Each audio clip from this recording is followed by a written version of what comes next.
The moment Jenna's ex walked into the coffee shop with his new girlfriend, I watched my best friend's face crumble like ancient paper. Without thinking, I reached across the table and took her hand, ***. Boyfriend incoming at 3 o'clock, I whispered, squeezing her fingers. Just go with it. Jenna's green eyes widened in confusion, then understanding, then something that looked almost like panic. Jake, you can't just. Watch me.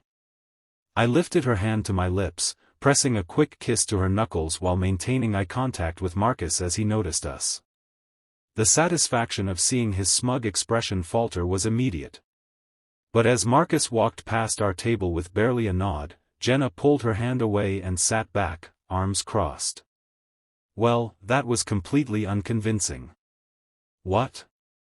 I thought I was pretty smooth. You looked like you were about to throw up. She shook her head, but I caught the hint of a smile. Marcus definitely didn't believe it. Neither would anyone else who knows us. I'd been Jenna's best friend since sophomore year of college, when she'd helped me pass organic chemistry and I'd taught her how to change a tire. 7 years later, we knew each other better than anyone else in our lives.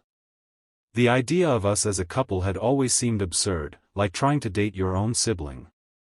Okay, fair point, I admitted. But I was trying to help. He broke your heart, Jen. You shouldn't have to face him alone.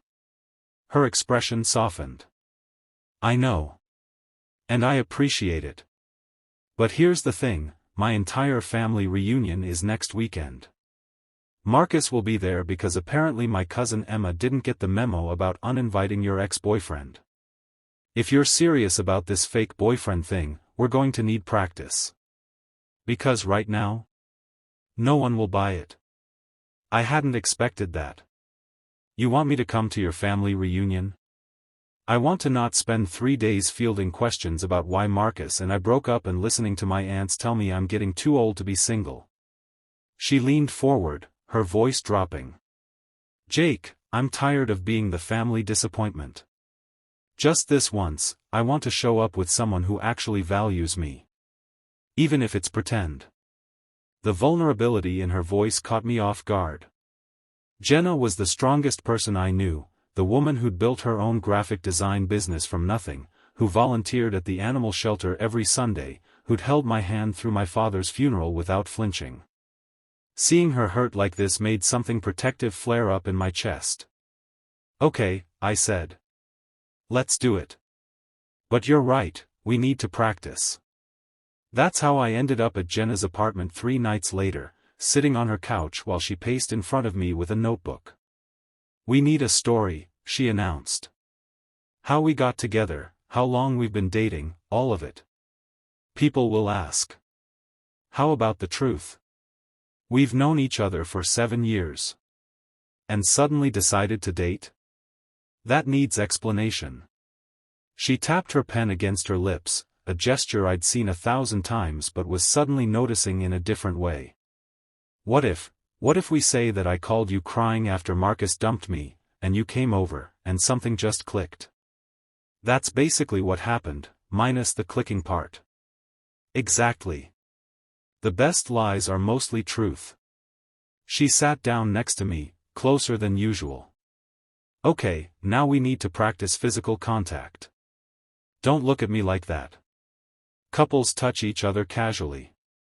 We barely do. She was right. We were high-five and side-hug friends, not hand-holders. Give me your hand, she instructed. When I did, she wove her fingers through mine, adjusting until it felt natural. Her hand was smaller than mine, warm and soft. See? That's not so weird. But it was weird. Not bad weird, just different. I could feel my heart beating faster.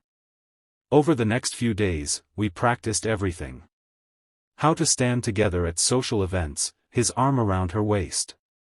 How to share food without it being awkward. How to exchange glances across a room that suggested inside jokes and intimacy. We rehearsed our story until we could tell it without hesitating. What I didn't expect was how much I'd start to enjoy it. The way Jenna fit perfectly under my arm.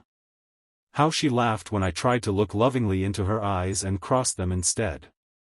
The moment she reached up to fix my collar and I caught the scent of her shampoo, something I'd never noticed before. The family reunion was held at a sprawling lake house upstate. The moment we arrived, Jenna's mother swept her into a hug, then turned to me with delighted surprise. "Jake! What a wonderful surprise! Are you too?" "We are," Jenna said, sliding her hand into mine with practiced ease. "It just kind of happened." Her mother beamed. I could see the relief in Jenna's shoulders as the first hurdle passed smoothly. But then Marcus arrived, and everything got complicated. He cornered us by the dock on the second day, his new girlfriend conspicuously absent. "Jenna. Can we talk?" "Anything you need to say, you can say in front of Jake," she replied, her grip on my hand tightening. "I made a mistake." Marcus's voice was low, urgent. "Breaking up with you, I wasn't thinking clearly. I want another chance." I felt Jenna freeze beside me. This was the moment that would define everything. "Marcus," she said slowly, 3 months ago, that might have meant something. But I've moved on. I'm with someone who sees me, who values me, who shows up." Her voice grew stronger. "Someone who doesn't need to lose me to realize what he had." We walked away together, and I could feel her trembling. Once we were out of sight, she stopped, pulling away from me. "I'm sorry," she whispered. "I shouldn't have dragged you into this. Jenna, look at me." When she did, her eyes were bright with unshed tears. "You weren't wrong," I said quietly. "About any of it." Somewhere between practicing hand-holding and memorizing our fake story, I realized something. I do see you. I've always seen you. And maybe this doesn't have to be pretend. Her breath caught. "Jake. I know the timing is terrible. I know this started as a favor. But I've spent the last week falling for my best friend, and I'm terrified and hopeful and completely sure that you're the best person I know." For a long moment, she just stared at me. Then she laughed, a real, genuine laugh that made her whole face light up. "We're idiots," she said. 7 years of friendship, and it took a fake relationship to figure this out. Is that a yes? That's a, let's stop practicing and make it real. When I kissed her, it felt nothing like practice. It felt like coming home. Later, as we sat on the dock watching the sunset, Jenna leaned her head on my shoulder. "You know what's funny? We spent all that time trying to convince everyone else we were a couple. Turns out the only people we needed to convince were ourselves." "Best fake relationship I've ever had," I murmured. "Better be the only one you ever have," she said, lacing her fingers through mine. And this time, there was nothing fake about it at all.